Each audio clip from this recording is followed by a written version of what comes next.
Alors donc pour mon maquillage et avoir une peau qui soit la plus lumineuse possible, j'ai besoin de très peu de produits sur ma peau. Je suis du genre à rejeter la matière, ce qui n'est vraiment pas pratique tous les jours, surtout en été où les périodes deviennent très chaudes et on a tendance à un petit peu suer. Donc là vous voyez, comme je me suis bien hydratée le visage, j'ai la peau qui est bien lumineuse. Ça change tout sur les photos. Donc là, pour avoir très peu de produits, j'utilise une base verte, une goutte d'huile et 2 gouttes de mon fond de teint. C'est un fond de teint qui est extrêmement clair, donc là c'est du NARS, mais sinon j'adore utiliser du Clinique également. Des fonds de teint qui sont plutôt pour les peaux à tendance acnéique ou un peu sèche ou surtout sensible. Donc je mélange les 3 produits et là je vais avoir une base qui va vraiment être anti-rougeur parce que naturellement je suis blanche à tendance rouge. Donc je rajoute juste une teinte de jaune et après sinon le vert va juste me permettre d'enlever mes rougeurs et ça c'est le plus important. Donc j'applique en n'oubliant pas la délimitation du cou, des oreilles. Ensuite, j'utilise une éponge pour avoir un rendu qui va être beaucoup plus naturel. Donc, le geste, c'est vous appuyez, vous tournez, vous partez. Hop. Ça va vous permettre, et pareil, vous montez vers le haut, de faire un micro-massage.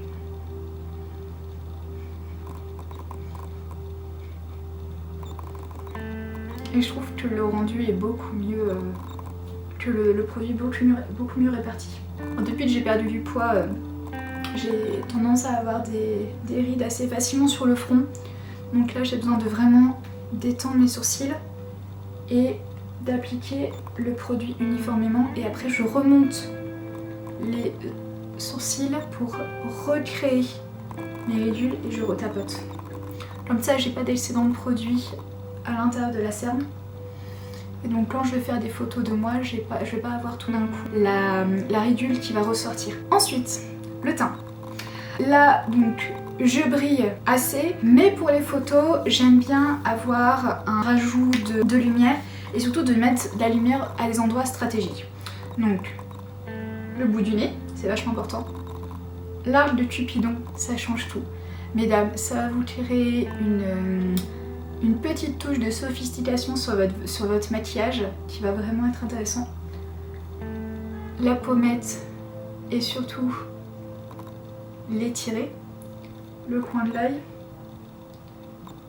hop, et le dessous du sourcil.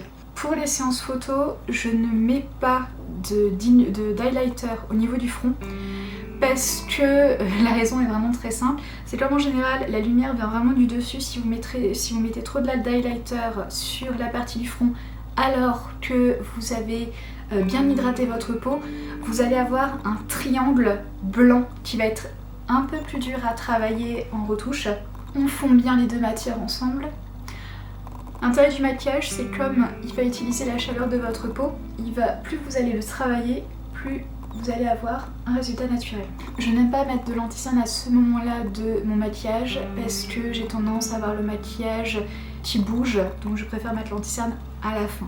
Donc là, je vais utiliser un bronzer de Make Up For Ever. J'aime beaucoup cette couleur parce qu'elle n'est pas trop orangée. Sinon, j'ai vraiment tendance à avoir ce côté comme si j'avais bronzé que de cette partie-là du visage. Voilà. Hop. Ensuite, je vais travailler sur la couleur, ce qui est vraiment important, surtout pour mon teint qui est vraiment blanc. Quand vous avez les yeux bleus comme les miens, verts ou même marron assez clair, une couleur qui va vous aller de base, ça va être l'orangé ou moi j'aime bien partir sur le rouge.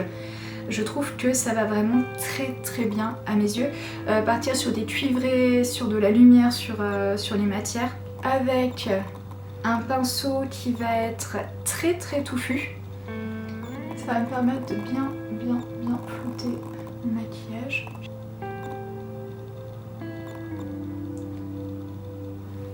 voyez, tout d'un coup, mes yeux ressortent un petit peu plus. J'aime bien utiliser des pinceaux vraiment de tailles différentes pour avoir des résultats différents au niveau des teintes. Et sur les palettes, je vais rester sur des marronnés, des bruns, des couleurs assez naturelles. J'aime pas utiliser des noirs trop forts.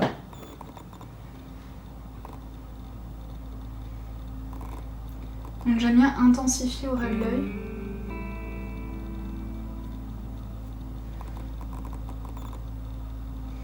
Voilà, je trouve que clairement le maquillage n'a pas assez de peps. Donc comme il va bouger assez rapidement, j'aime bien l'intensifier un poil plus. J'ai oublié de vous dire que j'avais mis une base sur ma paupière mobile pour avoir des couleurs qui étaient plus intenses. Si vous voulez encore plus renforcer la couleur, il y a un test qui est vraiment très simple. C'est, regardez, mon doigt, je prends celui qui est moins hydraté. Je vais le mettre sur ma main. Et après, si vous mettez une touche d'huile ou une touche d'eau, par exemple, hop, vous voyez tout d'un coup que la couleur va être beaucoup plus intense. Voilà. Donc comment créer un fard gras? En fait, vous mettez simplement de la matière grasse. Ou encore mieux, une base de fard à paupières, vous mélangez les deux et ça va vous permettre d'avoir une couleur qui va être beaucoup plus intense. Là, on va quand même essayer de rester sur un maquillage qui va être assez naturel, donc il n'y en aura pas besoin. Voilà, vous voyez tout d'un coup, j'ai changé de pinceau. J'ai utilisé un pinceau pour une application beaucoup plus localisée.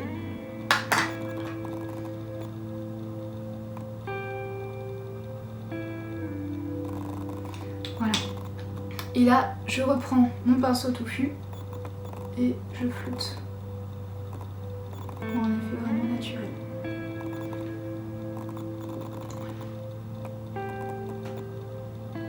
Hop. Pour la partie du dessous, je vais travailler un ras cils marron tout simple.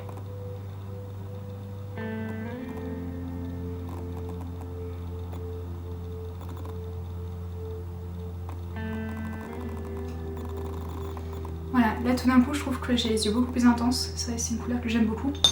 Et là, je vais travailler sur donc là c'était des fards qui étaient mat et là je vais travailler sur des fards irisés pour tout d'un coup créer du volume. Donc je vais travailler sur un cuivré.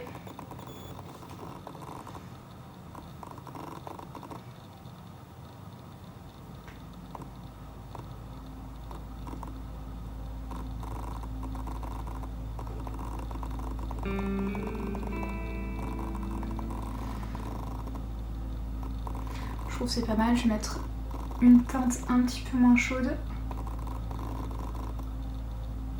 C'est intéressant de travailler sur des teintes plus ou moins chaudes en fonction du résultat que vous voulez avoir.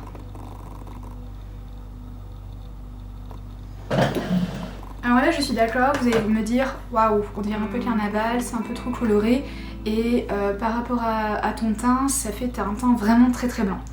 Donc c'est là que le fard à joues est vraiment important. Et là par petites touches, donc je vais travailler sur le modelé de la joue et je vais en mettre un peu sur mon nez et un peu sur mon menton. Voilà, je vois ce que ça donne. Je suis pas mal satisfaite. Donc là on a vraiment une base qui est colorée, qui a été faite assez rapidement. Et là on va travailler sur le modelé du visage. Donc là on a travaillé sur la joue, mais on a besoin de travailler les sourcils, les cils et surtout les lèvres pour avoir cet effet un peu moins cadavre. Alors, pour les lèvres, avant de passer aux sourcils et aux cils, je vais prendre un beurre qui lui c'est un beurre de cacao très fort qui va vraiment m'hydrater les lèvres.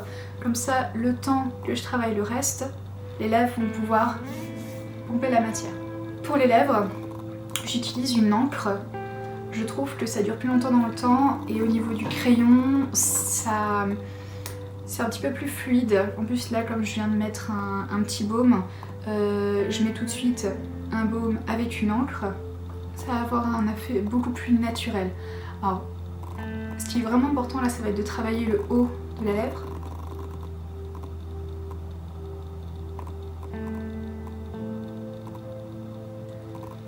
C'est une encre qui a l'air un petit peu agressive, mais c'est un teint, c'est une teinte un petit peu plus rehaussée au niveau de la couleur de ma lèvre d'origine. Voilà. Donc après, on passe, le temps que ça pénètre, on passe au sourcil. Donc je suis devenue vraiment accro à la teinte caramel de la marque Anastasia. Je trouve qu'au niveau des sourcils très très clairs, il n'y a vraiment pas mieux. Sinon vous aurez tendance à avoir des sourcils qui vont être trop foncés et là ça va juste pas du tout fonctionner. Donc pour faire un sourcil qui va être réussi, vous prenez le centre de votre lèvre, le coin de votre nez et vous allez créer un angle.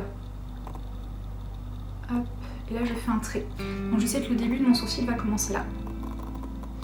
Après il va aller jusqu'au milieu de l'œil et après il va finir en pointe.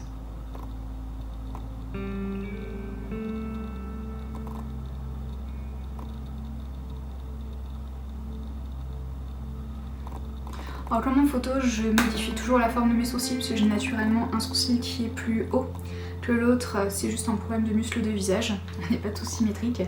Et je n'ai aucun problème avec mon sourcil, il fait partie de moi. Donc je le maquille et après, lors de la retouche, j'aurai tendance à rabaisser très légèrement mon sourcil. Donc vous inquiétez pas, quand vous faites appel à un photographe, quand il retouche des photos, si vous avez des petites asymétries du visage, si c'est un atout, c'est intéressant de les garder. Si c'est un petit complexe, n'hésitez pas à lui en parler pour qu'il puisse faire quelques rectifications lors de la retouche. Donc, même chose pour le début du sourcil.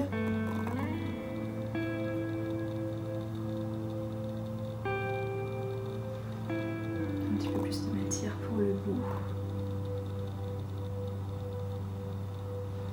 Voilà, et là vous voyez tout d'un coup, juste le fait d'avoir travaillé les sourcils, il y a beaucoup plus de volume au niveau de mon visage. Et surtout mon sourcil maintenant a la même couleur que mes cheveux. Alors, j'ai tendance à avoir souvent les cheveux d'une couleur très peps, soit orange carotte, soit rouge, soit, enfin peu de rouge mais aubergine, violet ou rose poudré. Je ne mets pas forcément mon sourcil par rapport à la couleur de mes cheveux, mais par rapport à ma couleur de cheveux naturelle. Pour garder quand même un côté naturel, même si j'ai un côté un peu artificiel au niveau des cheveux. Après, ensuite, au niveau du sourcil, j'utilise, alors là c'est un Kiko tout simple, mais c'est un mascara à sourcils qui va permettre d'étoffer les sourcils. Donc là tout dépend vraiment votre type de sourcil. Si vous avez un sourcil relativement touffu, on peut le travailler en montant quelques poils pour donner un peu de caractère. Si par exemple on travaille sur de la mode, là le but c'est de faire un maquillage qui soit relativement naturel et qui ne fait que réchauffer le teint. Hop. Donc je les retrace tout simplement. Maintenant il ne reste plus qu'à faire un coup de mascara. Mon mascara, j'aime le nettoyer régulièrement parce que, alors je préfère les mascaras, donc là c'est du Make Up For Ever, mais pareil ils ont des Kiko qui marchent très bien. J'aime pas trop les waterproof personnellement, ça tombe par paquet dans mes yeux et je trouve ça vraiment désagréable. Donc là je prends un sopalin, d'habitude j'aime pas trop jeter, mais je préfère les cotons ou les tissus naturels. Là pour le mascara c'est clairement indispensable, donc je prends ma brosse et je vais enlever toute la matière qu'il y a eu avant sur le mascara. Après avoir bien nettoyé sa brosse, juste un coup à l'intérieur de la bouteille. Et là on va essayer de ne pas se crever un œil. Je monte bien les yeux et là je vais juste poser la matière, faire un coup de zigzag vers le haut. Et je tourne aussi très légèrement ma brosse. C'est comme si vous faisiez un brushing de cheveux en fait. Prenez la brosse, vous tournez, vous tirez. Et 2-3 coups à l'intérieur, mais surtout l'important c'est de vraiment étoffer les cils extérieurs. Je mets un coup dans l'autre sens. Alors j'ai naturellement des longs cils, j'ai de la chance. si vous avez besoin d'un recours de beau cils ou si vous avez besoin de rajouter des faux cils. Ce qui est intéressant, c'est de faire ça de manière naturelle.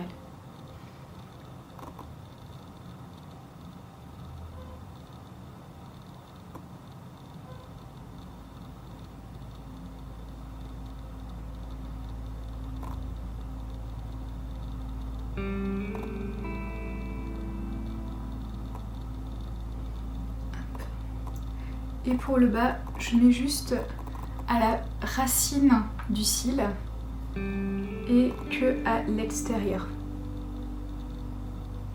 Parce que, alors, sauf si je veux donner un effet poupée, vu que j'ai des cils du bas assez longs, si je mets du mascara juste au centre, j'aurai vraiment cet effet poupée.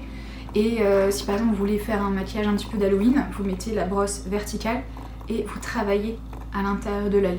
Là le but c'est de faire un maquillage naturel, donc vous faites vraiment que à l'extérieur. Disons que je trouve que mon maquillage est un petit peu trop fort, ce qui peut arriver. Alors je n'aime pas poudrer mon maquillage, je trouve que lors d'une séance photo c'est extrêmement dommage de perdre la lumière et il vaut mieux être trop lumineux que pas assez. Donc je vais retravailler à la fin de mon maquillage l'excédent en tapotant à l'éponge.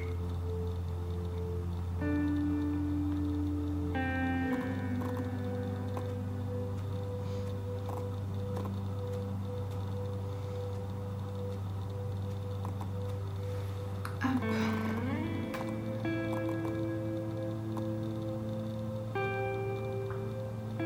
Je trouve que c'est pas mal. J'ai eu un coup de soleil sur ces zones-ci, donc je vais reprendre de mon fond de teint du début et je vais légèrement matifier grâce à la teinte. En plus avec le froid on aurait tendance à toujours se toucher le nez.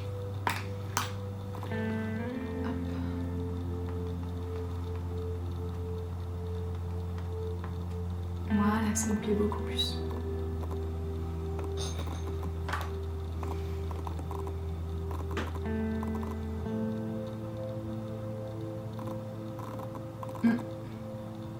Ça me plaît bien, j'ai pas de débarcation au niveau du cou, c'est important.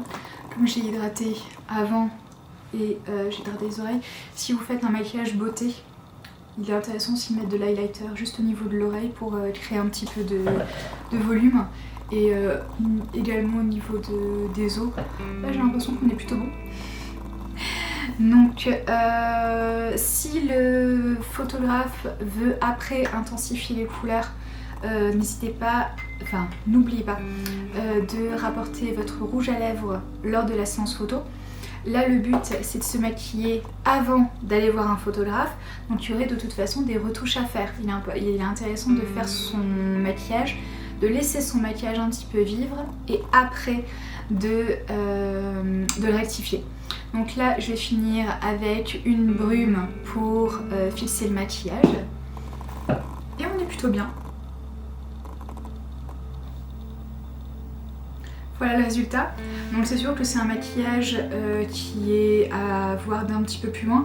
Si j'avais voulu faire un maquillage vraiment plus naturel, sans réchauffer mon teint, je serais partie sur un marronné pour finir, essayer de reprendre des teintes naturelles au niveau de mes yeux.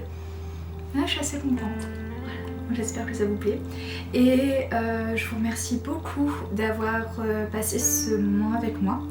Je prends un énorme plaisir à partager tout ce que j'ai pu apprendre pendant ces années de coaching en images et j'espère que ce moment-là vous fera du bien en retour. Donc n'hésitez pas à me donner des commentaires en bas de la vidéo constructifs si vous... Dites-moi comment vous vous maquillez, comment vous prenez soin de vous et est-ce que cette vidéo vous a plu. Et surtout si vous voulez suivre mes vidéos dans le coaching, je vous invite à vous abonner. J'ai prévu du contenu qui je pense intéressera le plus grand nombre et en partant de plus en plus vers les photographies professionnelles, de famille et un petit peu de tout. Voilà, donc prenez soin de vous, je vous fais plein de bisous et je vous dis à très bientôt.